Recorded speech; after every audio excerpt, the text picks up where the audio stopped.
তোমাদের ভুলে যাওয়া উচিত নয় যে আমি মুজিবুর রহমান আমার দলবল আন্দোলনের মধ্যে থেকেই পয়দা হয়েছি। আন্দোলন কারে কয় সে আমি জানি, আমার জীবন জানে, আমার 35 বছরের রাজনীতি জানে। কোন আন্দোলনের সঙ্গে আমি জড়িত ছিলাম না।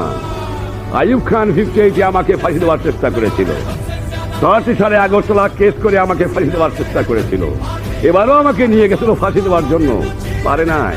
বাংলার মানুষ দোয়া করেছে, বাংলার মা বোন রোজা রেখেছে, বাংলার মসজিদে মসজিদে মন্দিরে মন্দিরে দোয়া হয়েছে, বাংলার মানুষ আমাকে ভালোবাসে।